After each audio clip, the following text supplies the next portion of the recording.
Hi అండి, welcome to the story time. ఇవాళ రోజులో మనము హ్యాపీగా ఉండాలి అంటే అందరికీ తెలిసిన విషయమే, మన దగ్గర డబ్బు మంచిగా ఉండాలి. సో డబ్బు ఉంటేనే సొసైటీలో వాల్యూ ఉంటుంది అండ్ మన అవసరాలకి సరిపడా సంతోషంగా పెట్టుకునే స్తోమత మనకి వస్తుంది.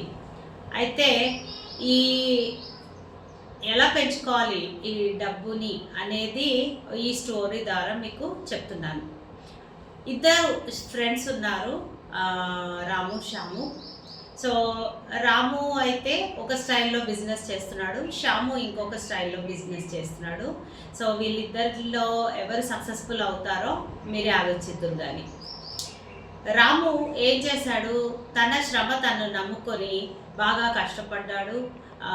రోజు తర్వాత రోజు, గంట తర్వాత గంట, క్షణం తర్వాత క్షణం తన ఎఫర్ట్స్ అన్నీ ఇంక్రీజ్ చేసుకుంటూ బిజినెస్ని గ్రో చేశాడు.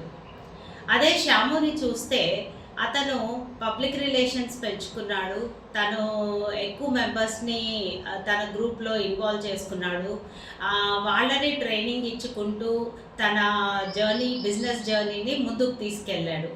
సో ఆ జర్నీలో అతనే నేర్చుకోవడం కాకుండా కింద టీం వాళ్ళకు కూడా నేర్పిస్తూ సాగిందనమాట అతని బిజినెస్. సో 10 సంవత్సరాల తర్వాత మనం చూస్తే రామువా శ్యామువా ఎవరు ఎక్కువ సక్సెస్ అయి ఉంటారు? శ్యాము అవుతాడు. ఎందుకనండి, ఇప్పుడు రాము తన శ్రమను తను నమ్ముకున్నాడు. తన కొంట్లో బాగున్న రోజు మంచిగా చేశాడు, బాగలేని రోజు, అవసరాలు ఉన్న రోజు తను స్కిప్ అవ్వాల్సి వచ్చింది. సో అక్కడ కొన్ని గంటల టైం వేస్ట్ అయిపోయింది. కానీ ఇక్కడ శ్యాము చూస్తే అతను కష్టపడింది కాకుండా అతని టీంలో వాళ్ళు కూడా కష్టపడ్డ మూలాన గ్రోత్ అనేది చాలా బాగా ఫాస్ట్గా వచ్చిందనమాట. సో 10 ఇయర్స్లో ఈ రాము చేసిన జర్నీ కన్నా 100 రెట్లు శ్యాము తన జర్నీని ముందుకు తీసుకెళ్ళాడు, ఎక్స్పీరియన్స్ని ఎక్కువ పెంచుకున్నాడు అనమాట. సో ఎప్పుడే కానీ మనము బిజినెస్లో గ్రోత్ అవ్వాలి అంటే పబ్లిక్ రిలేషన్స్ మంచిగా ఉంచుకోవాలి. టైం లీవరేజ్ అంటే మనమే శ్రమపడడం కాకుండా మనలాంటి సేమ్ ఐడియల్స్ ఉన్న వాళ్ళని, సేమ్ థింకింగ్ ఉన్న వాళ్ళని జమ చేసుకుంటూ వెళ్ళిపోవడం మూలాన గ్రోత్ అనేది చాలా ఫాస్ట్గా వస్తుందన్నమాట.